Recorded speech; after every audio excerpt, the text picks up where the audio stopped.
Hello दोस्तों, study with अनु में मैं अनु आपका स्वागत करती हूँ। कैसे हैं आप सब? आई होप आप सब स्वस्थ होंगे और मस्त होंगे, अपनी पढ़ाई लिखाई में व्यस्त होंगे।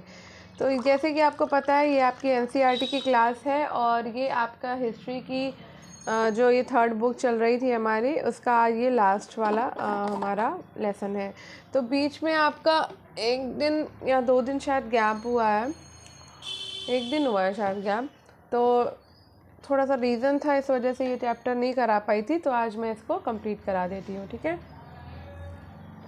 इसी के साथ मैं आपको जानकारी दे देना चाहती हूँ, आपके प्रैक्टिस सेट चल रहे हैं। सुबह 8 बजे पॉलिटिकल का प्रैक्टिस सेट आता है और शाम को 6 बजे आपका हिस्ट्री का प्रैक्टिस सेट आता है। एक एक बुक दोनों में फिनिश, हिस्ट्री की तो फिनिश हो चुकी है, मतलब हिस्ट्री का जो प्रैक्टिस सेट मैं जिस बुक से करा रही थी वो फिनिश हो गया, मैंने दूसरी बुक स्टार्ट कर दी है, तो प्रैक्टिस सेट करते रहिए। और पॉलिटिकल का भी चल रहा है, वो भी आपका जल्दी फिनिश हो जाएगा और वहाँ पे भी आपकी नई बुक प्रैक्टिस सेट में शुरू हो जाएगी। तो प्रैक्टिस सेट लगाते रहिए, क्योंकि अब ज़्यादा टाइम नहीं बचा है हमारे एग्ज़ाम में भी। तो हमारा एग्ज़ाम भी आपको पता ही है 17 जनवरी को है, इसलिए अपना अपना पढ़ते रहना है। ठीक है, और जैसे कि आपको पता है कि 6 दिसंबर को अभी जो एग्ज़ाम हुआ है उसमें जीएस का पेपर आपने सॉल्व किया होगा, आपको पेपर मिला होगा। अगर नहीं मिला है तो आप मुझे बताइएगा, तो मैं आपको जीएस का पेपर भी एक वीडियो के फॉर्म में प्रोवाइड करा दूँगी। वैसे तो आजकल सब कुछ अवेलेबल हो जाता है, हर टेलीग्राम चैनल पर भी आपको मिल जाएगा किसी न किसी चैनल पर, लेकिन अगर आपको नहीं मिला है तो मैं आपको जीएस का पेपर भी सॉल्व करा दूँगी, दोनों पालियों का। ठीक है, चलिए स्टार्ट करते हैं आज अपना ये लास्ट वाला चैप्टर। तो आज है हमारा लास्ट चैप्टर, जिसका नाम है संविधान का निर्माण, एक नए युग की शुरुआत। तो आज संविधान का निर्माण करेंगे और एक नए युग की शुरुआत हो जाएगी, उसके साथ ही हमारी ये हिस्ट्री 12th क्लास की फिनिश हो जाएगी। ठीक है, और अगर आप मेरे चैनल यानी स्टडी विद अनु में नए हैं तो स्टडी विद अनु को सब्सक्राइब कर लीजिए और बेल आइकन को कर लीजिए प्रेस। ठीक है, तो अब चलिए आगे बढ़ते हैं और अपनी पढ़ाई को शुरू करते हैं। चलिए, भारतीय संविधान 26 जनवरी 1950 को अस्तित्व में आया और ये दुनिया का सबसे लंबा संविधान है। यदि हम अपने देश के आकार और विविधता पर ध्यान दें तो इसकी लंबाई और पेचीदगी को आसानी से समझ सकते हैं। स्वतंत्रता के समय भारत न केवल एक विशाल और विविधतापूर्ण बल्कि गहरे तौर पर बिखरा हुआ देश भी था। ऐसे में देश की एकजुटता और प्रगति के लिए एक विस्तृत गहन विचार विमर्श पर आधारित और सावधानी पूर्वक सूत्रबद्ध किया गया संविधान लाजमी था। हमारे संविधान ने अतीत और वर्तमान के घावों पर मरहम लगाने और विभिन्न वर्गों, जातियों और समुदायों में बटे भारतीयों को एक साझा राजनीतिक प्रयोग में शामिल करने में मदद दी है। दूसरी ओर इस संविधान ने लंबे समय से चली आ रही ऊंच नीच और अधीनता की संस्कृति में लोकतांत्रिक संस्थाओं को विकसित करने का भी प्रयास किया है। भारत के संविधान को दिसंबर 1946 से नवंबर 1949 के बीच में सूत्रबद्ध किया गया। इस दौरान संविधान सभा में इसके मसविदे के एक एक भाग पर लंबी चर्चाएं चली। तो ये चित्र आप देख सकते हो, दिसंबर 1949 में 3 साल तक चली बहस के बाद संविधान पर हस्ताक्षर किए गए हैं। ठीक है, तो संविधान सभा के कुल 11 सत्र हुए, जिनमें 165 दिन बैठकों में गए और सत्रों के बीच विभिन्न समितियों और उप समितियां मसविदे को सुधारने और संवारने का काम करती थी। राजनीति शास्त्र की पाठ्यपुस्तकों को पढ़ने के बाद आप ये जान चुके होंगे कि भारत का संविधान कैसा है। आप देख चुके हैं आज़ादी के बाद इस संविधान की क्या उपयोगिता और सार्थकता रही है। इस अध्याय में हम संविधान के इतिहास और उसके निर्माण के दौरान हुई गहन परिचर्चा को जानेंगे। यदि संविधान सभा में उठने वाली आवाज़ों को सुनने का प्रयास करें तो हमें उन प्रक्रियाओं का अंदाजा लग जाएगा जिनके माध्यम से संविधान को सूत्रबद्ध किया गया और एक नए राष्ट्र की कल्पना साकार हुई है। उथल पुथल का दौर। तो संविधान निर्माण से पहले के साल काफ़ी उथल पुथल वाले थे। ये महान आशाओं का क्षण भी था और भीषण मोह भंग का भी। 15 अगस्त 1947 को भारत आज़ाद तो कर लिया गया, किंतु इसके साथ ही इसे विभाजित भी कर दिया गया। लोगों की स्मृति में 1942 का भारत छोड़ो आंदोलन अभी भी जीवित था, जो ब्रिटिश राज के खिलाफ संभवतः सबसे व्यापक जन आंदोलन था। विदेशी सहायता से सशस्त्र संघर्ष के जरिए स्वतंत्रता पाने के लिए सुभाष चंद्र बोस के द्वारा किए गए प्रयास भी लोगों को बखूबी याद थे। 1946 के वसंत में बंबई तथा अन्य शहरों में रॉयल इंडियन नेवी, शाही भारतीय नौसेना के सिपाहियों का विद्रोह भी लोगों को बार बार आंदोलित कर रहा था। लोगों को सहानुभूत सिपाहियों के साथ भी 40 के दशक के आखिरी सालों में देश के विभिन्न भागों में मजदूरों और किसानों के के आंदोलन भी हो रहे थे। व्यापक हिंदू मुस्लिम एकता इन जन आंदोलनों का एक अहम पहलू था। इसके विपरीत कांग्रेस और मुस्लिम लीग दोनों प्रमुख राजनीतिक दल धार्मिक सौहार्द और सामाजिक सामंजस्य स्थापित करने के लिए सुलह सफाई की कोशिशों में नाकामयाब होते जा रहे थे। अगस्त 1946 में कलकत्ता में शुरू हुई हिंसा के साथ उत्तर और पूर्वी भारत में लगभग साल भर तक चलने वाले दंगे, फसाद और हत्याओं का लंबा सिलसिला शुरू हो गया। बर्बर हिंसा का यह विभत्स नाच भीषण जनसंहारों के साथ हुआ। इसके साथ ही देश विभाजन की घोषणा हुई और असंख्य लोग एक जगह से दूसरी जगह जाने लगे। 15 अगस्त 1947 को स्वतंत्रता दिवस पर आनंद और उम्मीद का जो माहौल था उस समय के लोगों को कभी नहीं भूलेगा। लेकिन भारत के बहुत सारे मुसलमान और पाकिस्तान में रहने वाले हिंदुओं और सिखों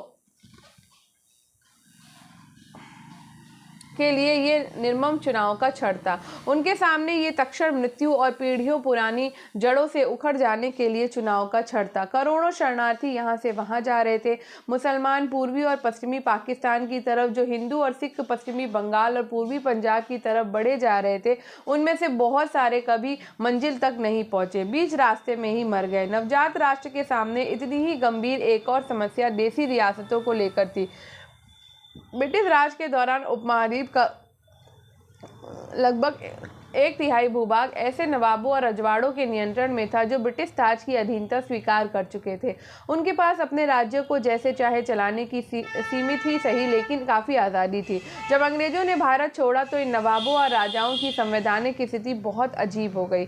एक समकालीन प्रेक्षक ने कहा कि कुछ महाराजा तो बहुत सारे टुकड़ों में बटे भारत में स्वतंत्र सत्ता का सपना देख रहे थे। संविधान सभा की बैठकें इसी पृष्ठभूमि में संपन्न हो रही थी। बाहर जो कुछ चल रहा था इससे संविधान सभा में होने वाली बहस और विचार विमर्श भी भला अछूता कैसे रह सकता था। चलिए अब करते हैं संविधान सभा का गठन।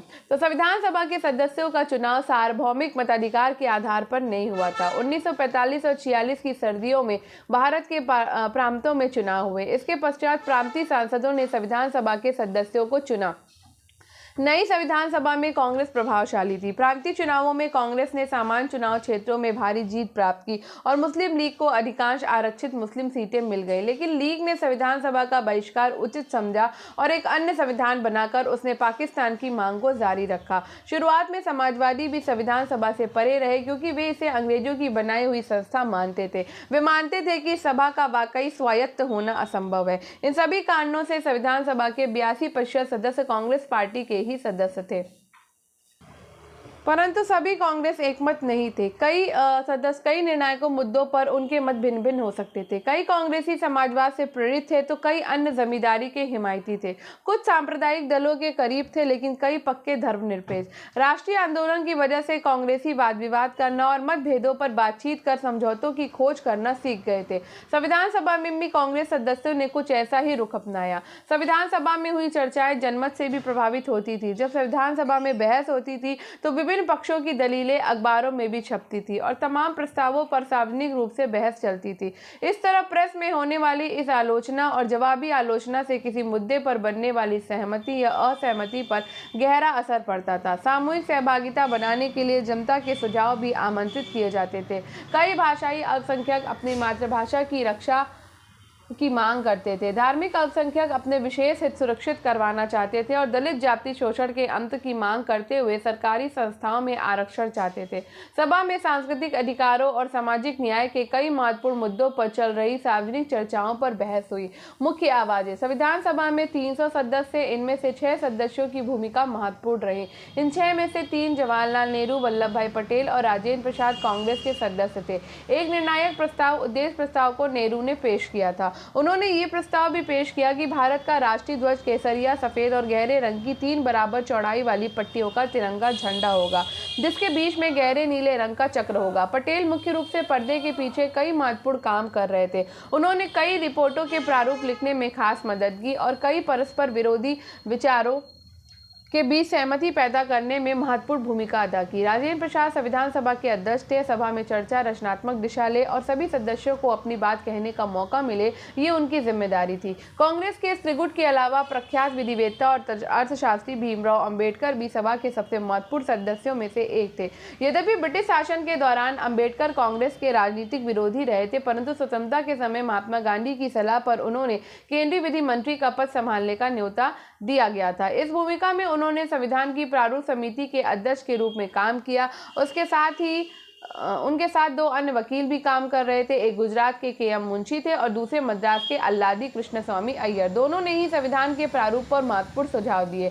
इन 6 सदस्यों को 2 प्रशासनिक अधिकारियों ने महत्वपूर्ण सहायता दी। इनमें से एक बी.एन. राव थे। वो भारत सरकार के संवैधानिक सलाहकार थे और उन्होंने अन्य क्षेत्रों की राजनीतिक व्यवस्थाओं का गहन अध्ययन करके कई चर्चा पत्र तैयार किए थे। दूसरे अधिकारी एस.एन. मुखर्जी थे। इनकी भूमिका मुख्य योजनाकार की थी। मुखर्जी जटिल प्रस्तावों को स्पष्ट वैदिक भाषा में व्यक्त करने की क्षमता रखते थे। अंबेडकर के पास सभा में संविधान के प्रारूप को पारित करवाने की जिम्मेदारी थी। इस काम में कुल मिलाकर 3 वर्ष लगे। इस दौरान हुई चर्चाओं के मुद्रित रिकॉर्ड 11 भारी भरकम खंडों में प्रकाशित हुए। ये लंबी मगर दिलचस्प प्रक्रिया थी।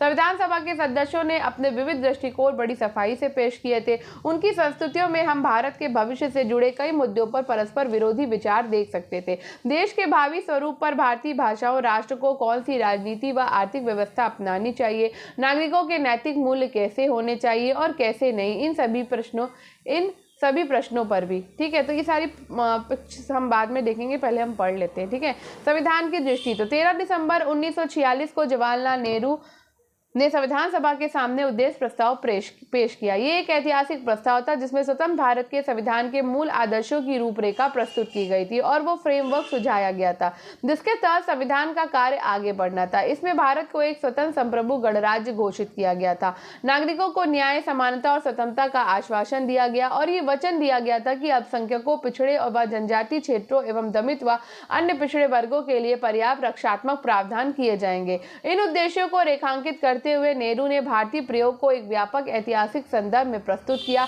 इस अवसर पर बोलते हुए उन्होंने कहा कि उनकी नजर बरबस अतीत में हुए इन ऐतिहासिक प्रयोगों की ओर जा रही है जिनमें अधिकारों के ऐसे दस्तावेज तैयार किए गए थे। हम सिर्फ नकल करने वाले नहीं हैं। तो 13 दिसंबर 1946 को अपने प्रसिद्ध भाषण में जवाहरलाल नेहरू ने यह कहा था, मेरे ज़हन में बार बार वे सारी संविधान सभाएं आ रही हैं जो पहले ये काम कर चुकी हैं। मुझे उस महान अमेरिकी राष्ट्र के निर्माण की प्रक्रिया का ख्याल आ रहा है जहाँ राष्ट्र निर्माताओं ने एक ऐसा संविधान रच दिया जो इतने सारे सालों, 1.5 सदी से भी ज्यादा समय तक काल की कसौटी पर खरा उतरा है। उन्होंने एक महान राष्ट्र गढ़ा जो उसी संविधान पर आधारित है। इसके साथ ही मेरी नजर उस महान क्रांति की ओर जाती है जो 150 साल पहले एक अन्य स्थान पर हुई थी। मुझे उस संविधान सभा का विचार आता है जो स्वतंत्रता के लिए इतने सारे संघर्ष लड़ने वाले पेरिस के भव्य एवं खूबसूरत शहर में जुटी थी। उस संविधान सभा ने कितनी मुश्किलों का सामना किया था और किस तरह राजा व तमाम अन्य अधिकारी उसके रास्ते में रोड़ा बन रहे थे। इतिहास के ये सारे अध्याय बरबस मुझे याद आ रहे हैं। सदन इस बात को याद रखेगा कि जब इस तरह की मुश्किलें आई और तब उन संविधान सभाओं के लिए एक कमरा तक नहीं दिया जा रहा था, तो उन्होंने टेनिस के खुले मैदान में सभा की थी और एक शपथ ली थी कि जिसे टेनिस कोर्ट की शपथ के नाम से जाना जाता है। उन्होंने राजाओं और अन्य ताकतों की रुकावटों के बावजूद अपनी बैठकें जारी रखी और तब तक वहां से नहीं हिले जब तक उन्होंने अपना काम पूरा नहीं कर लिया था। मुझे विश्वास है कि हम भी उसी शुद्ध भावना से यहाँ इकट्ठा हुए हैं और चाहे हमारी बैठक इस कक्ष में हो या कहीं और, चाहे खेते मुँह हो या बाजार में, हमारी बैठकें तब तक जारी रहेंगी जब तक हम अपना काम पूरा नहीं कर लेंगे। ठीक है, तो ये आगे जारी है। इसके साथ ही मुझे हाल ही में एक क्रांति का विचार आता है जिसमें एक नए किस्म के राज्य का जन्म हुआ। ये रूस की क्रांति थी जिसने दुनिया के एक शक्तिशाली देश के रूप में सोवियत समाजवादी गणराज्य को जन्म दिया। आज ये देश दुनिया में अप्रीतम भूमिका निभा रहा है। ये न केवल दुनिया का ताकतवर देश है बल्कि हमारा पड़ोसी भी है। ये सारे महान प्रयोग हमारे सामने हैं। हमें उनकी सफलताओं से सीखना है और उनकी विफलताओं से बचने का प्रयास करना है। हो सकता है हम उनकी विफलताओं से बचने में सफल ना हो पाए क्योंकि किसी भी इंसानी कोशिश में थोड़ी बहुत नाकामी की गुंजाइश तो रहती है, परंतु मुझे विश्वास है कि तमाम रुकावटों और कठिनाइयों के बावजूद हम आगे बढ़ेंगे और उस सपने को प्राप्त और साकार करके ही दम लेंगे जिसे हम इतने अरसे से अपने दिलों में संजोए हुए हैं। हमने एक स्वतंत्र संप्रभु गणराज्य की स्थापना का दृढ़ और पवित्र संकल्प लिया। भारत का संप्रभु होना नियत है, इसका स्वतंत्र होना और गणराज्य होना भी स्वाभाविक है। कुछ मित्रों ने सवाल उठाया, आपने यहाँ लोकतांत्रिक शब्द क्यों नहीं रखा? मैंने उन्हें कहा कि निसंदेह ये सोचा जा सकता है कि कोई गणराज्य लोकतांत्रिक न ना हो, परंतु हमारा पूरा इतिहास इस तथ्य का साक्षी है कि हम लोकतांत्रिक संस्थानों के ही पक्षधर हैं। स्वाभाविक है कि हमारा लक्ष्य लोकतंत्र है, लोकतंत्र से हम कुछ भी नहीं। ये लोकतंत्र कैसा होगा, उसकी शक्ल सूरत कैसी होगी, ये एक अलग मसला है। आज के लोकतंत्रों ने दुनिया की प्रगति में जबरदस्त भूमिका निभाई और उनमें से बहुत सारे यूरोप तथा अन्य स्थानों के देश हैं, परंतु यह संदेशजनक हो सकता है कि अगर उन्हें पूरी तरह लोकतांत्रिक बने रहना है तो न जाने कब उन लोकतंत्रों को अपनी शक्ल सूरत थोड़ी बहुत बदलनी पड़ती है। मैं आशा करता हूं कि किसी कथित लोकतांत्रिक देश की एक खास लोकतांत्रिक प्रणाली या किसी संस्थान विशेष की हम सिर्फ नकल करने वाले नहीं है। हो सकता है कि वो हमसे बेहतर कुछ रच दे। बहरहाल किसी भी सूरत में हम यहाँ जैसी चाहे सरकार बनाए, वो हमारे लोगों के स्वभाव के अनुरूप और उनकी स्वीकार जरूर होनी चाहिए। हम लोकतंत्र के हक में है। ये इस सदन को तय करना है कि हम लोकतंत्र पूर्णतम लोकतंत्र का स्वरूप कैसा रहेगा। सदन इस बात को देख सकता है। यद्यपि इस प्रस्ताव में हमने लोकतांत्रिक शब्द का इस्तेमाल नहीं किया है, क्योंकि हमें लगा है कि ये तो स्वाभाविक है कि गणराज्य शब्द में यह शब्द पहले ही निहित होता है, इसलिए हम अनावश्यक और अनुपयोगी शब्दों का प्रयोग नहीं करना चाहते। हमने शब्दों के उपयोग मात्र में कहीं ज़्यादा ध्यान दिया है। हमने उस प्रस्ताव में लोकतंत्र की अंतर्वस्तु प्रस्तुत की है, बल्कि लोकतंत्र की ही नहीं, आर्थिक लोकतंत्र की अंतर्वस्तु भी प्रस्तुत की है। अन्य सदस्यों को इस बात पर आपत्ति हो सकती है कि इस प्रस्ताव में हमने भारत को एक समाजवादी राज्य बनाने का उल्लेख क्यों नहीं किया। यहाँ मेरा केवल इतना ही कहना है कि मैं समाजवाद का समर्थक हूँ और मुझे आशा है कि एक दिन भारत भी समाजवाद के पक्ष में होगा और वही भारत एक समाजवादी राज्य की स्थापना के मार्ग पर चलेगा। और मुझे पूरा विश्वास है कि एक दिन पूरी दुनिया को इसी मार्ग पर चलना होगा। ये संविधान सभा की बहस खंड 1 का, ये टेनिस कोर्ट की शपथ आप देख सकते हो। ठीक है, नेहरू के भाषण की सावधानी से पड़ताल की जानी चाहिए। उसमें क्या कहा जा रहा है, नेहरू के अतीत प्रेम से क्या पता चलता है, संविधान की दृष्टि को निर्धारित करने वाले विचारों के उद्गम के बारे में वो क्या कह रहे हैं। अतीत की ओर जाते हुए अमेरिकी और फ्रांसीसी क्रांति का हवाला देते हुए नेहरू भारत में संविधान निर्माण के इतिहास को मुक्ति और स्वतंत्रता के एक लंबे ऐतिहासिक संघर्ष का हिस्सा सिद्ध कर रहे हैं। वो भारतीय संघर्ष के ऐतिहासिक महत्व को अतीत के क्रांतिकारी क्षणों के समकक्ष बता रहे हैं। लेकिन नेहरू के कहने का आशय ये नहीं है कि उन घटनाओं को आज के लिए ब्लूप्रिंट मान लिया जाए या कि उन क्रांतियों के विचारों को बिना सोचे विचारे भारत पर लागू किया जा सकता है। वो किसी खास तरह के लोकतंत्र को अपनाने का विरोध करते हैं और कहते हैं कि हमारे लोकतंत्र की रूपरेखा हमारे बीच होने वाली चर्चा से ही उभरेगी। वे इस बात पर जोर देते हैं कि भारत में संविधान के आदर्श और प्रावधान कहीं और से उठाए गए नहीं हो सकते। उन्होंने विश्वास व्यक्त किया कि हम सिर्फ नकल करने वाले नहीं हैं। उनके शब्दों में भारत में शासन की जो व्यवस्था स्थापित हो वो हमारे लोगों के स्वभाव के अनुरूप और उनकी स्वीकार्य होनी चाहिए। पश्चिम से वहाँ की उपलब्धियों और विफलताओं में सबक लेना जरूरी तो है, लेकिन हमें याद रखना चाहिए कि पश्चिमी समाजों को भी अन्य स्थानों पर हुए प्रयोगों में बहुत कुछ सीखना पड़ा था और लोकतंत्र की अपनी अवधारणा बदलनी पड़ी थी। भारतीय संविधान का उद्देश्य ये होगा कि लोकतंत्र के उदारवादी विचारों और आर्थिक न्याय के समाजवादी विचारों का एक दूसरे में समावेश किया जाए और भारतीय संदर्भ में इन विचारों की रचनात्मक व्याख्या की जाए। नेहरू इस बात पर जोर दे रहे थे कि भारत के लिए क्या उचित है, इस बारे में हमें रचनात्मक ढंग से सोचना चाहिए। लोगों की इच्छा। संविधान सभा के कम्युनिस्ट सदस्य सोमनाथ लाहिड़ी को संविधान सभा की चर्चाओं पर ब्रिटिश समाजवाद का स्याह साया दिखाई देता था। उन्होंने सदस्यों और आम भारतीयों से आग्रह किया कि वे साम्राज्यवादी शासन के प्रभाव से खुद को पूरी तरह आजाद करें। 1946-47 के जाड़ों में जब संविधान सभा में चर्चा चल रही थी तो अंग्रेज अभी भी भारत में ही थे। जवाहरलाल नेहरू के नेतृत्व में अंतरिम सरकार शासन तो चला रही थी, परंतु उसे सारा काम वायसराय और लंदन में बैठी ब्रिटिश सरकार की देखरेख में करना पड़ता था। लाहिड़ी ने अपने साथियों को समझाया कि संविधान सभा अंग्रेजों की बनाई हुई है और वो अंग्रेजों की योजना को साकार करने का काम कर रही है। सोमनाथ लाहिड़ी ने कहा था, महोदय, मैं पंडित नेहरू की इस बात के लिए मुबारकबाद देना चाहता हूं कि उन्होंने ये कहकर भारतीय जनता की भावना को इतने सटीक शब्दों में व्यक्त किया कि भारत के लोग अंग्रेजों के द्वारा थोपी गई किसी चीज को स्वीकार नहीं करेंगे। उन्होंने कहा कि इस तरह की जबरदस्ती पर असंतोष और आपत्ति व्यक्त की जाएगी और अगर आवश्यकता हुई तो हम संघर्ष की घाटी में उतरेंगे। बहुत अच्छा महोदय, साहसिक शब्द, उदात्त शब्द, परंतु देखना यह है कि इस चुनौती को आप कैसे और कब साकार करते हैं। महोदय, मसला ये है कि यह जबरदस्ती इसी समय की जा रही है। न केवल ब्रिटिश योजना ने भावी संविधान बना दिया जो अंग्रेजों की संतुष्टि पर आश्रित होगा, बल्कि इससे यह भी संकेत मिलता है कि मामूली से मामूली मतभेद के लिए भी आपको संघीय न्यायालय तक दौड़ना पड़ेगा या वहां इंग्लैंड में जाकर नाचना पड़ेगा या ब्रिटिश प्रधानमंत्री क्लेमेंट एटली या किसी और के दरवाजे पर दस्तक देनी होगी। केवल यही सच नहीं है कि हम चाहे जो भी योजना क्यों न बनाए, ये संविधान सभा ब्रिटिश बंदूकों, ब्रिटिश सेना, अनेक आर्थिक और वित्तीय शिकंजे के साथ में है। इसका मतलब ये निकलता है कि मूल रूप से सत्ता अभी भी अंग्रेजों के हाथ में है और सत्ता का प्रश्न बुनियादी तौर पर अभी तय नहीं हुआ है, जिसका अर्थ ये निकलता है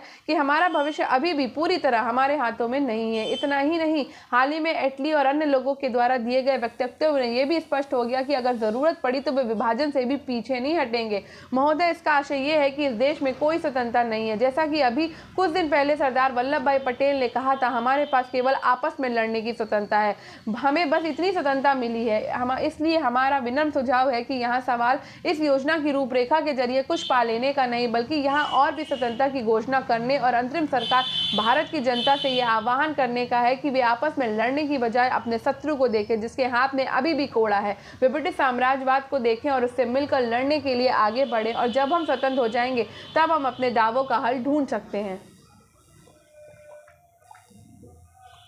नेहरू ने स्वीकार किया कि ज्यादातर राष्ट्रवादी नेता एक भिन्न प्रकार की संविधान सभा चाहते थे। एक लिहाज से यह भी सही था कि ब्रिटिश सरकार का उसके गठन में काफी हाथ था और उसने सभा के कामकाज पर कुछ शर्तें भी लगा दी थी, परंतु नेहरू ने कहा कि आपको उस स्रोत को नजरअंदाज नहीं करना चाहिए जहां से इस सभा को शक्ति मिल रही है। सरकारें सरकारी कागजों से नहीं बनती, सरकार जनता की इच्छा की अभिव्यक्ति होती है। हम यहाँ इसलिए जुटे हैं क्योंकि हमारे पास जनता की ताकत है और हम उतनी ही दूर तक ही जाएंगे जितनी दूर तक लोग हमें ले जाना चाहेंगे, और चाहे वे किसी भी समूह या पार्टी से संबंधित क्यों ना हो। इसलिए हमें भारतीय जनता के दिलों में समाज आकांक्षाओं और भावनाओं को हमेशा अपने जहन में रखना चाहिए और उन्हें पूरा करने का प्रयास करना चाहिए। संविधान सभा उन लोगों की आकांक्षाओं की अभिव्यक्ति का साधन मानी जा रही थी जिन्होंने स्वतंत्रता के आंदोलनों में हिस्सा लिया था। लोकतंत्र, समानता और न्याय जैसे आदर्श 19वीं सदी से भारत में सामाजिक संघर्षों के साथ गहरे तौर पर जुड़ चुके थे। जब 19वीं शताब्दी में समाज सुधारकों ने बाल विवाह का विरोध किया और विधवा विवाह का समर्थन किया तो वे सामाजिक न्याय का ही अलग जगा रहे थे। जब विवेकानंद ने हिंदू धर्म में सुधार के लिए मुहिम चलाई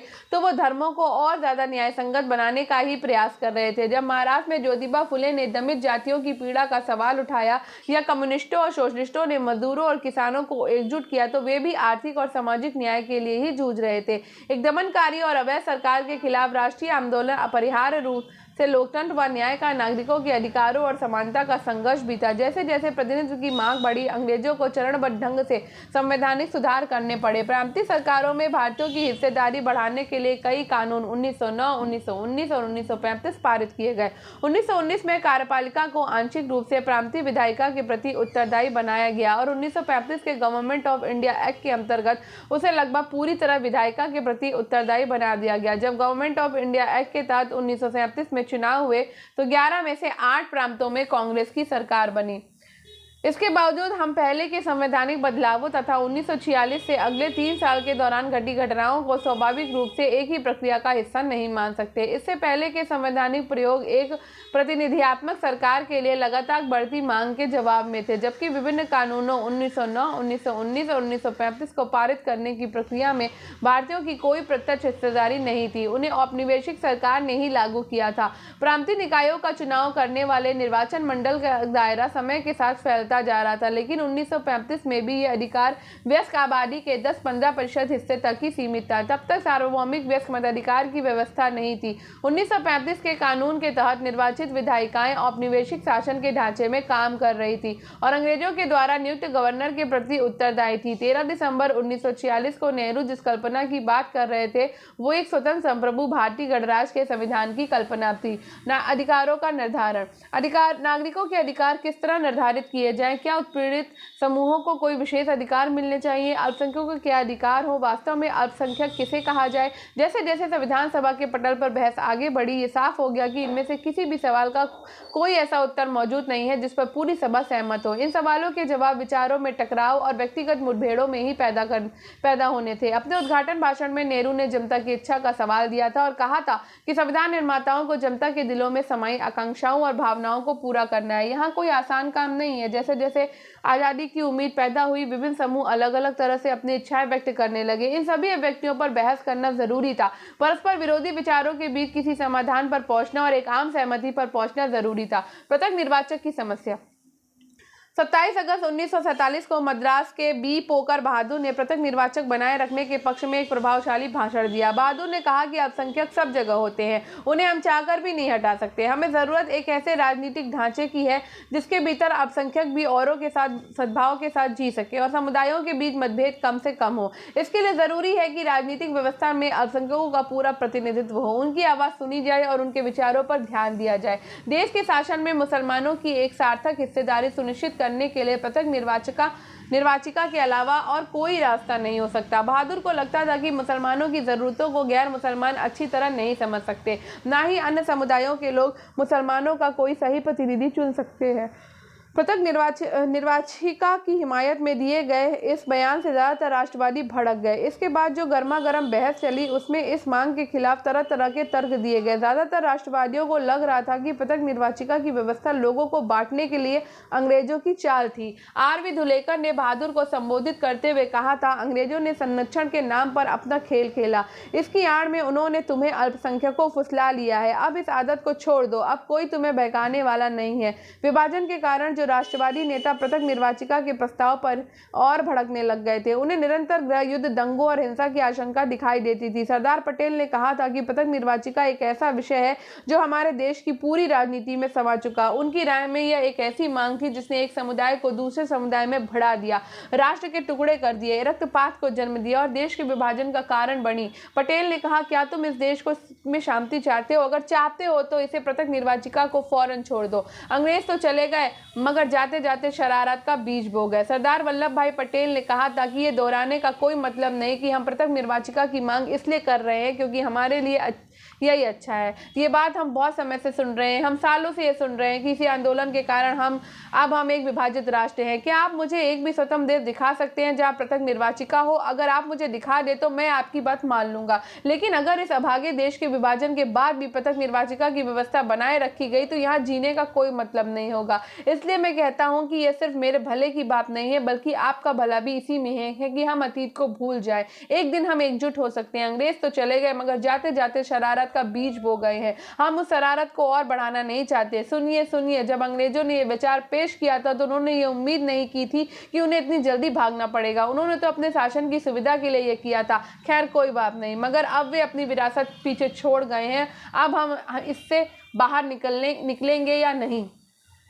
पृथक निर्वाचिकाओं की मांग का जवाब देते हुए गोविंद वल्लभ पंत ने ऐलान किया कि यह प्रस्ताव न केवल राष्ट्र के लिए बल्कि अल्पसंख्यकों के लिए भी खतरनाक है। वो बहादुर के इस विचार से सहमत थे कि किसी लोकतंत्र की सफलता इस बात पर निर्भर करती है कि समाज के विभिन्न तबकों में वह कितना आत्मविश्वास पैदा कर पाती है। उन्हें इस तर्क पर भी कोई आपत्ति नहीं थी कि एक मुक्त देश में प्रत्येक नागरिक के साथ ऐसा आचरण किया जाना चाहिए जिससे न केवल उसकी भौतिक आवश्यकताओं की पूर्ति हो बल्कि उसमें स्वाभिमान का आध्यात्मिक भाव भी पैदा हो तथा बहुल समुदाय का यह दायित्व है कि वो अल्पसंख्यकों की समस्याओं को समझे, उनकी आकांक्षाओं को महसूस करे। इसके बावजूद पंत पृथक निर्वाचिका का विरोध कर रहे थे। उनका कहना था कि यह एक आत्मघाती मांग है जो अल्पसंख्यकों को स्थायी रूप से अलग थलग कर देगी, उन्हें कमजोर बना देगी और शासन में उन्हें प्रभावी हिस्सेदारी नहीं मिल पाएगी। मेरा मानना है कि पृथक निर्वाचक अल्पसंख्यकों के लिए आत्मघाती साबित होगी। 27 अगस्त 1947 को संविधान सभा की बहस में गोविंद वल्लभ पंत ने कहा था, मेरा मानना है कि पृथक निर्वाचिका अल्पसंख्यकों के लिए आत्मघाती साबित होगी और उन्हें बहुत भारी नुकसान पहुंचाएगी। अगर उन्हें हमेशा के लिए अलग थलग कर दिया गया तो वे कभी भी खुद को बहुसंख्यकों में रूपांतरित नहीं कर पाएंगे। निराशा का भाव शुरू से ही उन्हें अपंग बना देगा। क्या आप चाहते हैं कि हमारा अंतिम उद्देश्य क्या है? क्या अल्पसंख्यक हमेशा अल्पसंख्यकों के रूप में ही रहना चाहते हैं या वे भी एक दिन एक महान राष्ट्र का अभिन्न अंग बनने और उनकी नियति को निर्धारित और नियंत्रित करने का सपना देखते हैं? मेरा विचार है कि अगर उन्हें शेष समुदाय से अलग रखा जाता है तो ऐसे हवा बंद कमरे में काट कर रखा जाता है जहां उन्हें हवा के लिए भी औरों पर निर्भर रहना पड़ेगा, तो वो उनके लिए भयानक रूप से खतरनाक होगा। अगर अल्पसंख्यक पृथक निर्वाचिकाओं से जीत कर आते रहे तो कभी प्रभावी योगदान नहीं दे पाएंगे। इन सारी दलीलों के पीछे एक एकीकृत राज्य के निर्माण की चिंता काम कर रही थी। राजनीतिक एकता और राष्ट्र की स्थापना करने के लिए प्रत्येक व्यक्ति को राज्य के नागरिक के सांचे में ढालना था। हर समूह को राष्ट्र के भीतर समाहित किया जाना था। संविधान नागरिकों को अधिकार देगा, परंतु नागरिकों को भी राज्य के प्रति अपनी निष्ठा का वचन लेना होगा। समुदायों की सांस्कृतिक इकाइयों के रूप में मान्यता दी जा सकती थी और उन्हें सांस्कृतिक अधिकारों का आश्वासन दिया जा सकता था, मगर राजनीतिक रूप से सभी समुदायों के सदस्यों को राज्य के समान सदस्यों के रूप में काम करना था, अन्यथा उनकी निष्ठाएं विभाजित होती। पंत ने कहा, हमारे भीतर ये आत्मघाती और अपमानजनक आदत बनी हुई है और हम कभी नागरिक के रूप में यही सोचते बल्कि समुदाय के रूप में भी यही सोच पाते हैं कि हमें याद रखना चाहिए कि महत्व केवल नागरिक का होता है। सामाजिक पिरामिड का आधार भी और उसकी चोटी भी नागरिक ही होता है। जब सामुदायिक अधिकारों का महत्व रेखांकित किया जा रहा था, उस समय भी बहुत सारे राष्ट्रवादियों ने यह बहस सिर उठाने लगा था कि इसमें निष्ठाएं खंडित होंगी और एक शक्तिशाली राष्ट्र व शक्तिशाली राज्य की स्थापना नहीं हो पाएगी। सारे मुसलमान भी पृथक निर्वाचिका की मांग के समर्थन में नहीं थे। उदाहरण के लिए बेगम एजाज रसूल को लगता था कि पृथक निर्वाचिका आत्मघाती साबित होगी क्योंकि इससे अल्पसंख्यक बहुसंख्यकों से कट जाएंगे। 1949 तक संविधान सभा के ज्यादातर सदस्य इस बात पर सहमत हो गए थे कि पृथक निर्वाचिका का प्रस्ताव अल्पसंख्यकों के हितों के खिलाफ जाता है। इसकी बजाय मुसलमानों को लोकतांत्रिक प्रक्रिया में सक्रिय भूमिका निभानी चाहिए ताकि राजनीतिक व्यवस्था में उनको एक निर्णायक आवाज मिल सके। केवल इस प्रस्ताव से काम चलने वाला नहीं है। उद्देश्य प्रस्ताव का स्वागत करते हुए किसान आंदोलन के नेता और समाजवादी विचारों वाले एनजी रंगा ने आह्वान किया कि अल्पसंख्यक शब्द की व्याख्या आर्थिक स्तर पर की जानी चाहिए। रंगा की नजर में असली अल्पसंख्यक गरीब और दबे कुचले लोग थे। उन्होंने इस बात का स्वागत किया कि संविधान में प्रत्येक व्यक्ति को कानूनी अधिकार दिए जा रहे हैं, मगर उन्होंने उनकी सीमाओं को भी चिन्हित किया। उन्होंने कहा कि जब तक संविधान सम्मत अधिकारों को लागू करने का प्रभावी इंतजाम नहीं किया जाएगा, तब तक गरीबों के लिए इस बात का कोई मतलब नहीं होगा कि अब उनके पास जीने का पूर्ण रोजगार का अधिकार आ गया है या अब वे सभा कर सकते हैं, सम्मेलन कर सकते हैं, संगठन बना सकते हैं और उनके पास अन्य नागरिक स्वतंत्रताएं हैं। ये जरूरी था कि ऐसी परिस्थितियां बनाई जाए जहां संविधान द्वारा दिए गए अधिकारों का जनता प्रभावी ढंग से प्रयोग कर सके। रंगा ने कहा कि उन्हें सहारों की जरूरत है, उन्हें एक सीढ़ी चाहिए। जवाहरलाल नेहरू के द्वारा प्रस्तुत किए गए उद्देश्य प्रस्ताव का स्वागत करते हुए एनजी रंगा ने क्या कहा था? तो महोदय, अल्पसंख्यकों के बारे में बहुत बातें हो रही हैं। असली अल्पसंख्यक कौन है? तथाकथित पाकिस्तानी प्रांतों में रहने वाले हिंदू, सिख और यहाँ तक मुसलमान भी अल्पसंख्यक नहीं है। जी नहीं, असली अल्पसंख्यक तो इस देश की जनता है। ये जनता इतनी दबी कुचली और इतनी उत्पीड़ित है कि अभी तक साधारण नागरिक के अधिकारों का लाभ भी नहीं उठा पा रही है। स्थिति क्या है? आप आदिवासी इलाकों में जाइए, उनके अपने कानून है, उनके जनजाति कानूनों, उनकी जमीन को उनसे नहीं छीना जा सकता, लेकिन हमारे व्यापारी वहां जाते हैं और तथाकथित मुक्त बाजार के नाम पर उनकी जमीन छीन लेते हैं। भले ही कानून जमीन की बेदखली के खिलाफ हो, व्यापारी इन आदिवासियों की तरह तरह के बंधनों में जकड़कर गुलाम बना लेते हैं और पीढ़ी दर पीढ़ी दास्ता के नर्क में ढकेल देते हैं। आइए अब आम गांव वालों को देख लेते हैं। वहां सूदखोर पैसा लेकर जाता है और गांव वालों को अपनी जेब में डाल लेता है। वहां जमींदार है और मालगुजार और अन्य लोग हैं जो इन गरीब देहातियों का शोषण करते हैं। इन लोगों में मूलभूत शिक्षा तक नहीं है। असली अल्पसंख्यक यही लोग हैं जिन्हें सुरक्षा का आश्वासन मिलना चाहिए। उन्हें आवश्यक सुरक्षा प्रदान करने के लिए केवल इस प्रस्ताव से काम चलने वाला नहीं है। रंगा ने आम जनता और संविधान सभा में उसके प्रतिनिधित्व का दावा करने वालों के बीच मौजूद विशाल खाई को और भी ध्यान आकर्षित कराया। उन्होंने कहा कि हम इसका प्रतिनिधित्व कर रहे हैं, अपने देश की आम जनता का, और उसके बावजूद हम में से ज्यादातर लोग इस जनता का हिस्सा नहीं है। हम उनके हैं, उनके लिए काम करना चाहते हैं, लेकिन जनता खुद संविधान सभा तक नहीं पहुंच पा रही। इसमें कुछ समय लग सकता है। तब तक हम यहाँ उनके ट्रस्टी हैं, उनके हिमायती हैं, उनके पक्ष में आवाज उठाने का भरसक प्रयास कर रहे हैं।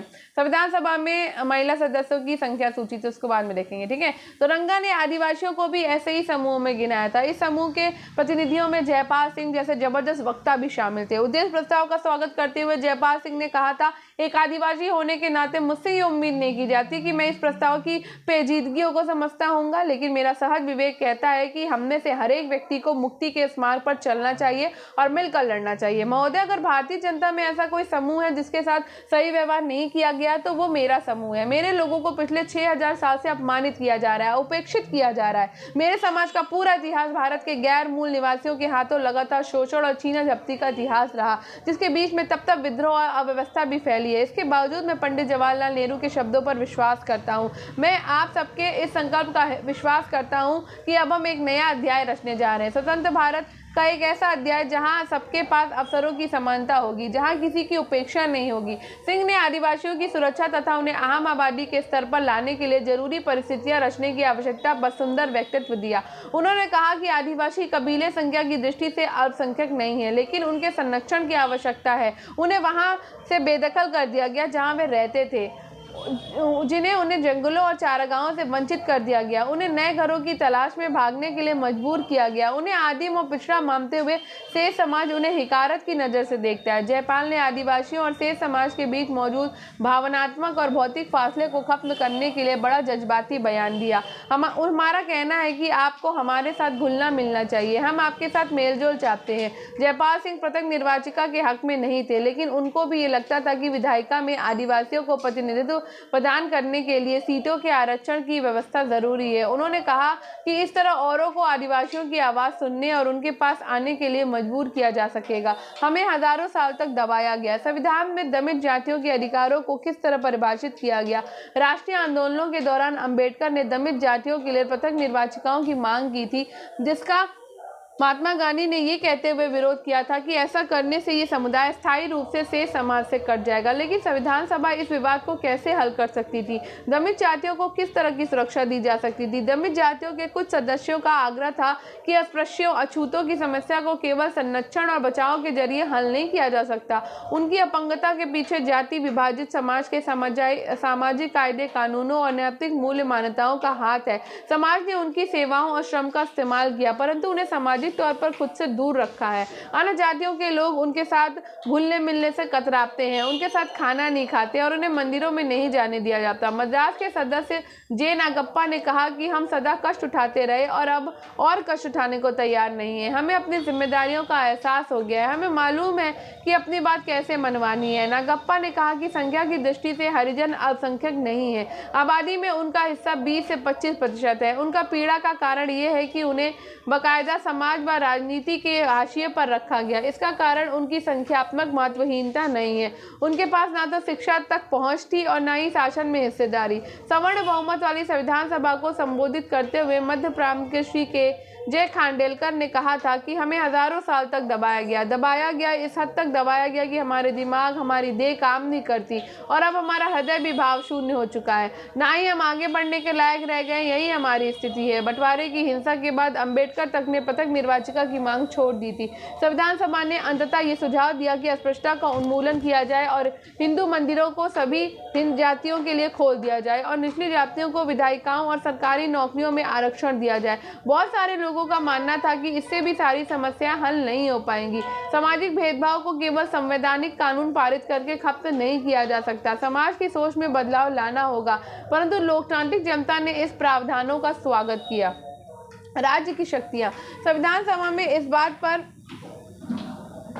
बहस हुई कि केंद्र सरकार और राज्य सरकारों को क्या अधिकार होने चाहिए। जो लोग शक्तिशाली केंद्र के पक्ष में थे उनमें जवाहरलाल नेहरू भी थे। संविधान सभा के अध्यक्ष के नाम लिखे पत्र में उन्होंने कहा था कि अब जबकि विभाजन एक हकीकत बन चुका है, एक दुर्बल केंद्रीय शासन की व्यवस्था देश के लिए हानिकारक होगी, क्योंकि ऐसा केंद्र शांति स्थापित करने में, आम सरकारों के बीच समन्वय स्थापित करने में और अंतर्राष्ट्रीय स्तर पर पूरे देश के लिए आवाज उठाने में सक्षम नहीं होगा। संविधान के मसविदे के विषयों की 3 सूचियां बनाई गई थी: केंद्रीय सूची, राज्य सूची और समवर्ती सूची। पहली सूची के विषय केवल केंद्र सरकार के अधीन होने थे, जबकि दूसरी सूची के विषय केवल राज्य सरकारों के अंतर्गत आते हैं। तीसरी सूची के विषय केंद्र और राज्य दोनों की साझा जिम्मेदारी थी, परंतु अन्य संघों की तुलना में बहुत ज्यादा विषयों को केवल केंद्रीय नियंत्रण में रखा गया था। समवर्ती सूची में भी प्रांतों की इच्छाओं की अपेक्षा करते हुए बहुत ज्यादा विषय रखे गए। खनिज पदार्थों तथा प्रमुख उद्योगों पर भी केंद्र सरकार को ही नियंत्रण दिया गया। अनुच्छेद 356 में गवर्नर की सिफारिश पर केंद्र सरकार को राज्य सरकार के सारे अधिकार अपने हाथ में लेने का अधिकार दे दिया। संविधान में राजकोषीय संघवाद की भी एक जटिल व्यवस्था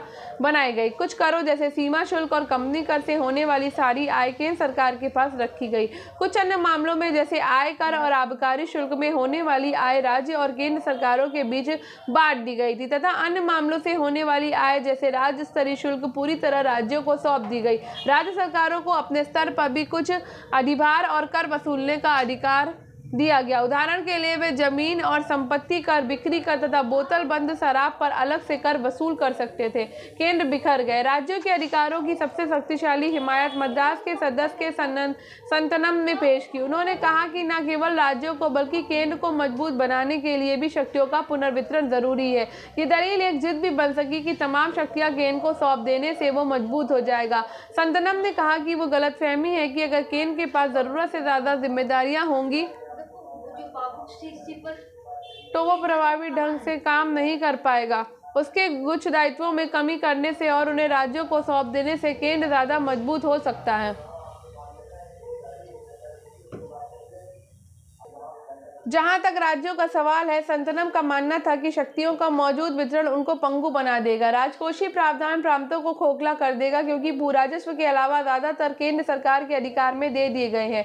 यदि पैसा ही नहीं होगा तो राज्यों में विकास परियोजनाएं कैसे चलेंगी। मैं ऐसा संविधान नहीं चाहता इसमें इकाई को आकर केंद्र से ये कहना पड़े कि मैं अपने लोगों की शिक्षा की व्यवस्था नहीं कर सकता, मैं उन्हें साफ सफाई नहीं दे सकता, मुझे सड़कों में सुधार, उद्योगों की स्थापना के लिए खैरात दे दीजिए। बेहतर होगा कि हम संघीय व्यवस्था को पूरी तरह खत्म कर दे और एकल व्यवस्था यूनिटरी सिस्टम स्थापित करें। संतनम ने कहा कि अगर पर्याप्त जांच पड़ताल किए बिना शक्तियों का वास्तविक वितरण लागू किया गया तो हमारा भविष्य अंधकार में पड़ जाएगा। उन्होंने कहा कि कुछ ही सालों में हमारे प्रांत केंद्र के विरुद्ध उठ खड़े होंगे। प्रांतों के बहुत सारे दूसरे सदस्य भी इसी तरह की आशंकाओं से परेशान थे। उन्होंने इस बात के लिए जमकर जोर लगाया कि समवर्ती सूची और केंद्रीय सूची के कम से कम विषयों को रखा जाए। उड़ीसा के एक सदस्य ने यहाँ तक चेतावनी दे डाली कि संविधान में शक्तियों के बेहिसाब केंद्रीकरण के कारण केंद्र बिखर जाएगा। आज हमें एक शक्तिशाली सरकार की आवश्यकता है। प्रांतों के लिए अधिक शक्तियों की मांग से सभा में तीखी प्रतिक्रियाएं आने लगी। शक्तिशाली केंद्र की जरूरत को असंख्य अवसरों पर रेखांकित किया जा चुका था। अंबेडकर ने घोषणा की थी कि वो एक शक्तिशाली और एकीकृत केंद्र चाहते हैं।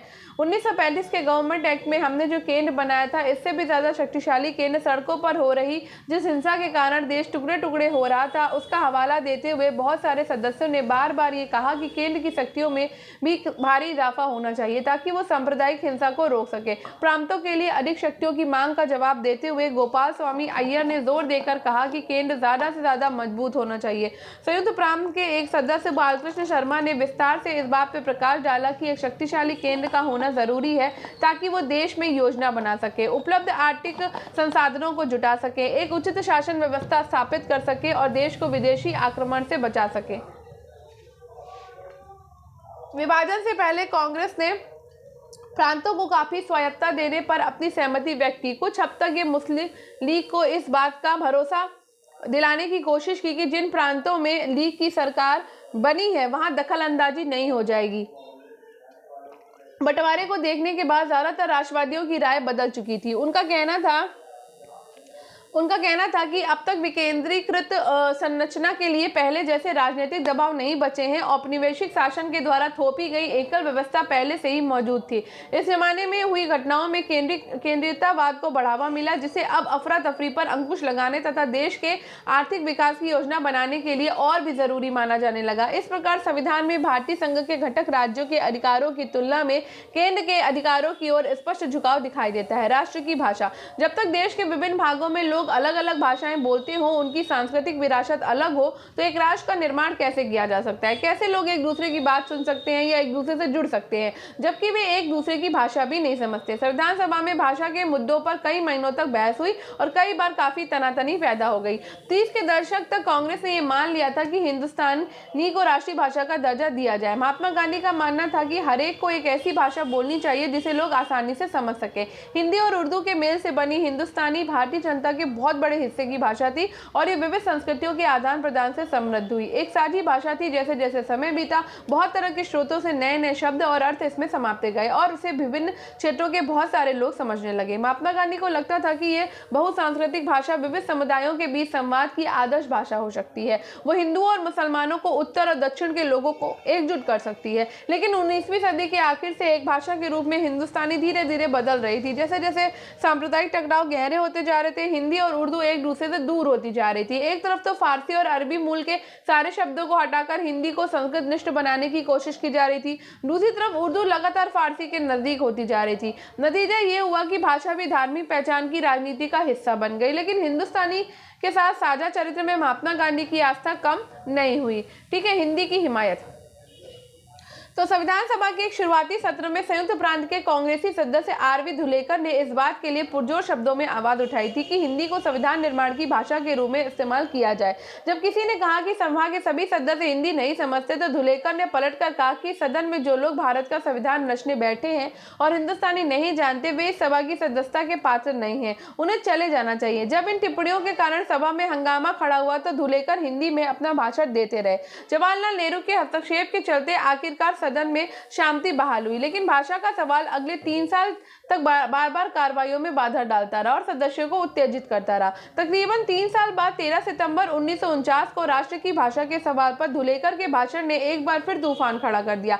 तब तक संविधान सभा की भाषा समिति अपनी रिपोर्ट पेश कर चुकी थी। समिति ने राष्ट्रीय भाषा के सवाल पर हिंदी के समर्थकों और विरोधियों के बीच पैदा हो गए गतिरोध को तोड़ने के लिए एक फॉर्मूला विकसित कर लिया था। समिति ने सुझाव दिया कि देवनागरी लिपि में लिखी हिंदी भारत की राज की भाषा होगी, परंतु इस फॉर्मूले को समिति ने घोषित नहीं किया था। समिति का मानना था कि हिंदी को राष्ट्रभाषा बनाने के लिए हमें धीरे धीरे आगे बढ़ना चाहिए। पहले 15 साल तक सरकारी कामों में अंग्रेजी का इस्तेमाल जारी रहेगा। प्रत्येक प्रांत को अपने कामों के लिए कोई एक क्षेत्रीय भाषा चुनने का अधिकार होगा। संविधान सभा की भाषा समिति ने हिंदी को राष्ट्रभाषा की बजाय राजभाषा कहकर विभिन्न पक्षों की भावनाओं को शांत करने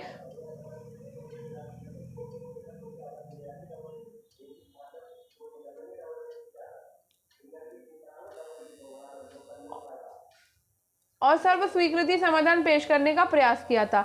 धुलेकर बीच बचाव की ऐसी मुद्रा से राजी होने वाले नहीं थे। वे चाहते थे कि हिंदी को राजभाषा नहीं बल्कि राष्ट्रभाषा घोषित किया जाए। उन्होंने ऐसे लोगों की आलोचना की जिन्हें लगता था कि हिंदी को उन पर थोपा जा रहा है। धुलेकर ने ऐसे लोगों का मजाक उड़ाया जो महात्मा गांधी का नाम लेकर हिंदी की बजाय हिंदुस्तानी को राष्ट्रीय भाषा बनाना चाहते थे। महोदय, इस बात पर मेरे से ज्यादा हर्ष किसी और को नहीं होगा कि हिंदी को देश की राजभाषा घोषित कर दिया गया है। कुछ लोग कहते हैं कि हिंदी को एक रियायत दी गई है। मैं कहता हूँ बिल्कुल नहीं, एक ऐतिहासिक प्रक्रिया की परिणति है।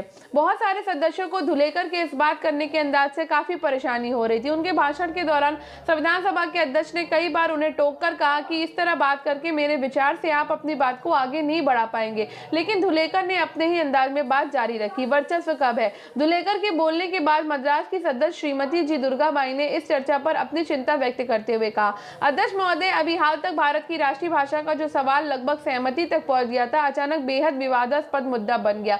चाहे ये सही हुआ हो या गलत, गैर हिंदी भाषी इलाकों के लोगों को यह एहसास कराया जा रहा है कि यह झगड़ा या हिंदी भाषी इलाकों का ये रवैया असल में इस राष्ट्र की साझा संस्कृति के भारत की अन्य शक्तिशाली भाषाओं के स्वाभाविक प्रभाव को रोकने की लड़ाई है। श्रीमती दुर्गाबाई ने सदन को बताया कि दक्षिण में हिंदी का विरोधी बहुत ज्यादा है। विरोधियों का ये मानना संभवतः सही है कि हिंदी के लिए हो रहा ये प्रचार प्रांतीय भाषाओं की जड़ें खोदने का प्रयास है। इसके बावजूद बहुत सारे अन्य सदस्यों के साथ साथ उन्होंने भी महात्मा गांधी के आह्वान का पालन किया और दक्षिण में हिंदी का प्रचार जारी रखा, विरोध का सामना किया, हिंदी के स्कूल खोले और कक्षाएं चलाई। अब हम इस सबका क्या नतीजा निकलता है? दुर्गाबाई ने कहा कि सदी के शुरुआती सालों में हमने जिस उत्साह से हिंदी को अपनाया था, मैं उसके विरुद्ध यह आक्रामकता देकर सकते में हूँ। दुर्गाबाई हिंदुस्तान की जनता की भाषा स्वीकार कर चुकी थी, मगर अब उस भाषा का बदला जा रहा था। उर्दू तथा अन्य क्षेत्रीय भाषाओं के शब्दों को उससे निकाला जा रहा है। उनका मानना था कि हिंदुस्तानी के समावेशी और साझा स्वरूप को कमजोर करने वाले किसी भी कदम से विभिन्न भाषाई समूहों के बीच बेचैनी और भय पैदा होना निश्चित है। जैसे जैसे चर्चा तीखी होती गई, बहुत सारे सदस्यों ने परस्पर समायोजन और सम्मान की भावना का आह्वान किया। बम्बई के एक सदस्य श्री शंकर राव देव ने कहा कि कांग्रेसी और महात्मा गांधी का अनुयायी होने के नाते वे हिंदुस्तानी को राष्ट्र की भाषा के रूप में स्वीकार कर चुके हैं, परंतु उन्होंने चेतावनी देते हुए कहा कि अगर आप हिंदी के लिए दिल से समर्थन चाहते हैं तो आपको ऐसा कोई कदम नहीं उठाना चाहिए जिससे मेरे भीतर संदेह पैदा हो और मेरी आशंकाओं को बल मिले। मद्रास के श्री टी.एल. रामलिंगम चेट्टियार ने इस बात पर जोर दिया कि जो कुछ भी किया जाए एहतियात के साथ किया जाए। यदि आक्रामक होकर काम किया जाए तो हिंदी का कोई भला नहीं हो पाएगा। चाहे लोगों के भय निराधार हो, उनको शांत किया जाना चाहिए, वरना लोगों से गहरी कड़वाहट रह जाएगी। उन्होंने कहा कि अब हम साथ रहना चाहते हैं और एकीकृत राष्ट्र की स्थापना करना चाहते हैं तो परस्पर समायोजन होना ही चाहिए और लोगों पर चीजें थोपने का सवाल नहीं उठना चाहिए।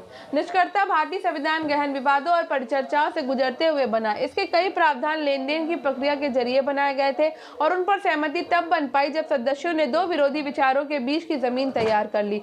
परंतु संविधान के एक केंद्रीय विलक्षण पर काफी हद तक सहमति थी। ये सहमति प्रत्येक वयस्क भारतीय को मताधिकार देने पर थी। इसके पीछे एक खास किस्म का भरोसा था जिसके पूर्ण उदाहरण अन्य देश के इतिहास में नहीं होते थे। दूसरे लोकतंत्रों में पूर्ण वयस्क मताधिकार धीरे धीरे कई चरणों से गुजरते हुए लोगों को मिला। संयुक्त राज्य अमेरिका और यूनाइटेड किंगडम जैसे देशों में शुरू में मताधिकार केवल संपत्ति रखने वाले पुरुषों को ही दिया गया। फिर पढ़े लिखे पुरुषों को इस विशेष वर्ग में शामिल किया गया।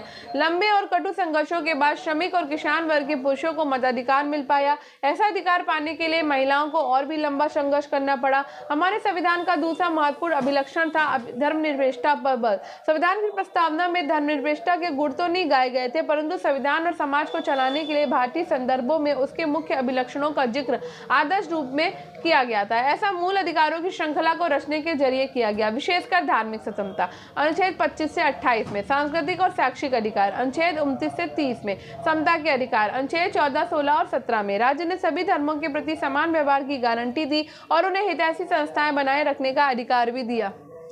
राज्य ने अपने आप को विभिन्न धार्मिक समुदायों से दूर रखने की कोशिश की और अपने स्कूलों और कॉलेजों में अनिवार्य धार्मिक शिक्षा पर रोक लगा दी। सरकार ने रोजगार में धार्मिक भेदभाव को अवैध ठहराया लेकिन दूसरी ओर धार्मिक समुदायों से जुड़े सामाजिक सुधार कार्यक्रमों के लिए कुछ कानूनी गुंजाइश रखी गई। इसी वजह से अस्पृश्यता पर कानूनी रोक लग पाई और इसी कारण से व्यक्तिगत और पारिवारिक कानूनों में परिवर्तन हो पाए। भारतीय राजनीति धर्मनिरपेक्षता में राज्य और धर्म के बीच पूर्ण विच्छेद नहीं रहा। हमने दोनों के बीच एक विवेकपूर्ण फासला बनाने की कोशिश की। संविधान सभा के विवादों से हमें ये समझ आती है कि संविधान के निर्माण में कैसी कैसी विरोधी आवाजें उठी और कैसी कैसी मांगे की गई। ये चर्चाएं हमें उन आदर्शों और सिद्धांतों के बारे में बताती हैं जिनका जिक्र संविधान के निर्माताओं ने किया, परंतु उन विवादों को समझने में हमें याद रखना चाहिए कि आदर्शों को विशेष संदर्भों के मुताबिक बदला गया। इसके अलावा ऐसा भी हुआ कि सभा के कुछ सदस्यों ने 3 वर्षों में हुई चर्चाओं के साथ साथ अपने विचार ही बदल डाले। कुछ सदस्यों ने दूसरों के तर्कों के प्रकाश में अपनी समझ बदली और खुले दिले दिमाग में काम किया और कुछ अन्य सदस्यों ने आसपास की घटनाओं को देखते हुए अपने विचार बदल डाले। और ये चित्र है आपका संविधान सौंपते हुए भीमराव अंबेडकर और राजेंद्र प्रसाद एक दूसरे को बधाई देते हुए। अब यहाँ पे काल रेखा है। तो 26 जुलाई 1945 में ब्रिटेन में लेबर पार्टी की सरकार सत्ता में आई थी। दिसंबर जनवरी में भारत में आम चुनाव। 16 मई 1946 में कैबिनेट मिशन अपनी संवैधानिक योजना की घोषणा करती है। 16 जून को मुस्लिम लीग कैबिनेट मिशन की संवैधानिक योजना पर स्वीकृति दे देती है। 16 जून को कैबिनेट मिशन केंद्र में अंतिम सरकार के गठन का प्रस्ताव पेश करता है। 16 अगस्त को मुस्लिम लीग के द्वारा प्रत्यक्ष कार्रवाई दिवस का ऐलान होता है। 2 सितंबर को कांग्रेस अंतिम सरकार का गठन करती है जिसमें नेहरू को उपराष्ट्रपति बनाया जाता है। 13 अक्टूबर को मुस्लिम लीग अंतरिम सरकार में शामिल होने का फैसला करती है। 3 से 6 दिसंबर को ब्रिटिश प्रधानमंत्री एटली कुछ भारतीय नेताओं से मिलते हैं और इन वार्ताओं का कोई नतीजा नहीं निकलता। 9 दिसंबर को संविधान सभा के अधिवेशन शुरू हो जाते हैं। 29 जनवरी 1947 को मुस्लिम लीग संविधान सभा को भंग करने की मांग करती है। 16 जुलाई को अंतरिम सरकार की आखिरी बैठक होती है। 11 अगस्त को जिन्ना को पाकिस्तान की संविधान सभा का अध्यक्ष निर्वाचित किया जाता है। 14 अगस्त को पाकिस्तान की स्वतंत्रता कराची में जश्न होता है। 14 से 15 अगस्त की मध्यरात्रि को भारत में स्वतंत्रता का जश्न होता है। दिसंबर 1949 में संविधान पर हस्ताक्षर किए जाते हैं। और इसी के साथ ही ये चैप्टर होता है फिनिश। अब हमने जो जो चीज़ें छोड़ी है वो देख लेते हैं। तो ये चित्र हमने देख लिया था और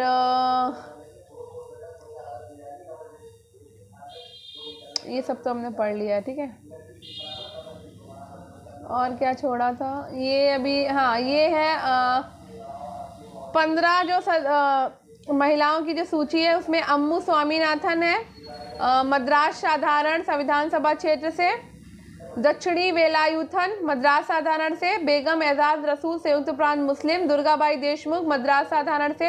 हंसा जीवराज मेहता मुंबई साधारण। कमला चौधरी संयुक्त प्रांत साधारण। लीला राय पश्चिम बंगाल साधारण। मालती चौधरी उड़ीसा साधारण। पूर्णिमा बनर्जी संयुक्त प्रांत साधारण।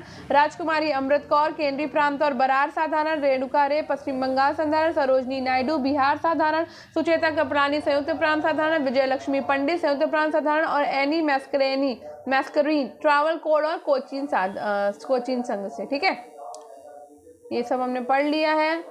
और चित्र कोई बचा है? हाँ, ये चित्र है 1946 के जाड़ों में भारतीय नेता एटली के साथ वार्ता करने लंदन गए। इन वार्ताओं का कोई नतीजा नहीं निकला था और लियाकत अली है, मोहम्मद अली जिन्ना है, बलदेव सिंह और पैंथिक लॉरेंस है। ठीक है, आगे बढ़ते हैं। ये चित्र है एडविन मॉन्टेग्यू ने ही 1919 के मॉन्टेग्यू चेम्सफोर्ड सुधारों की रूपरेखा तैयार की थी और इनके जरिए प्रांतीय विधायिकाओं में सम्मिलित प्रतिनिधित्व की व्यवस्था लागू हुई थी। ये हैं अंतरिम सरकार के सदस्य हैं, देख लीजिए बहुत ध्यान से।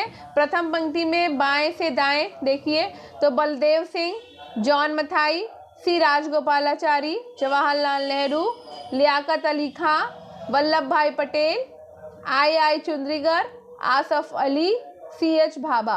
द्वितीय पंक्ति में बाएं से दाएं है जगजीवन राम, गजनफर अली खान, राजेंद्र प्रसाद और अब्दुल निश्तर। ठीक है, तो ये अंतरिम सरकार के सदस्य हैं, ये हम देख चुके थे। तो हमने इसमें पूरा चैप्टर कंप्लीट, ये भी हमने देख लिया था ना। ये है आपका भीम अम्बेडकर के द्वारा हिंदू कोड बिल पर चर्चा का संचालन कर रहे हैं ये। ठीक है, और ये हाँ संविधान सभा की प्रमुख समितियां देख लेते हैं। संविधान सभा की समितियों के अध्यक्ष तो नियम समिति से राजेंद्र प्रसाद, संघ शक्ति समिति के हैं पंडित जवाहरलाल नेहरू, संघ संविधान समिति के हैं पंडित जवाहरलाल नेहरू, प्रांतीय संविधान समिति के हैं वल्लभ भाई पटेल, संचालन समिति के हैं राजेंद्र प्रसाद, प्रारूप समिति के हैं डॉक्टर भीमराव अम्बेडकर, झंडा समिति के हैं JB कृपलानी, राज्य समिति के हैं पंडित जवाहरलाल नेहरू, परामर्श समिति के हैं सरदार वल्लभ भाई पटेल, सर्वोच्च न्यायालय समिति के हैं S वरदाचार, मूल अधिकार उप समिति के हैं JB कृपलानी, अल्पसंख्यक उप समिति के हैं SC मुखर्जी और संविधान समीक्षा आयोग के हैं MN वेंकटाचलैया। ये है संविधान सभा का अधिवेशन हो रहा है। सरदार वल्लभ भाई पटेल बाएं से दाएं दूसरे स्थान पर बैठे हुए हैं। ठीक है, आगे बढ़ते हैं। ये चित्र है 14 अगस्त 1947 की मध्यरात्रि को संविधान सभा में बोलते हुए जवाहरलाल नेहरू। इसी समय नेहरू ने अपना प्रसिद्ध भाषण दिया था जिसकी शुरुआती पंक्तियां हैं कि बहुत समय पहले हमने नियति में साक्षात्कार किया था और इस अब समय आ चुका है कि हम उसे संकल्प को न केवल पूर्ण रूप से या समग्रता से बल्कि उल्लेखनीय रूप से साकार करें। अर्धराष्ट्रीय के इस क्षण में जब दुनिया सो रही है, भारत जीवन और स्वतंत्रता की ओर जाग रहा है। ठीक है, ये है विनाश और उथल पुथल की छवियां संविधान सभा के सदस्यों को लंबे समय तक परेशान करती रही और ये तो हमने देख ही लिया था संविधान सभा पे हस्ताक्षर हो। तो इसी के साथ ही ये आपका चैप्टर होता है फिनिश, संविधान का निर्माण, एक नए युग की शुरुआत। तो आई होप आपको ये लेसन पसंद आया होगा। तो अगर पसंद आया हो तो लाइक, शेयर और सब्सक्राइब करना बिल्कुल मत भूलिएगा और स्टडी विद अनु के साथ कनेक्टेड रहिए। स्टडी विद अनु को लाइक करिए, शेयर करिए और सब्सक्राइब करिए। कमेंट बॉक्स में कमेंट करके ज़रूर बताइए। थोड़ा सा फास्ट मैंने ये चैप्टर चलाया आज क्योंकि इसको फिनिश करना था और कल से हम अपनी पॉलिटी शुरू करेंगे। तो पॉलिटी के लिए तैयार रहिएगा। NCERT हमें पढ़ते रहना है जब तक हमारी NCERT 12th क्लास तक खत्म नहीं हो जाती। तो हिस्ट्री तो हमने खत्म कर ली है लेकिन अब हमें पॉलिटी 12th क्लास तक खत्म करनी है। ठीक है, तो मिलते हैं कल अपनी पॉलिटी की क्लास के साथ में और 11th क्लास की पॉलिटी शुरू होगी कल से आपकी। तो शेयर, लाइक और सब्सक्राइब करना बिल्कुल मत भूलिएगा। Bye bye. पढ़ते रहिए और प्रैक्टिस सेट लगाते रहिए। सुबह 8 बजे प्रैक्टिस सेट आता है आपका, मैं बता रही हूँ फिर से। 8 बजे एक प्रैक्टिस सेट करना है आपको और एक प्रैक्टिस सेट आपको 6 बजे करना है। तो सुबह 8 बजे पॉलिटी का प्रैक्टिस सेट करना है, शाम को 6 बजे आपको हिस्ट्री का प्रैक्टिस सेट करना है। ठीक है, चलिए मिलते हैं, बाय बाय। डेली वीडियो आते हैं, डेली देखिए और पढ़िए।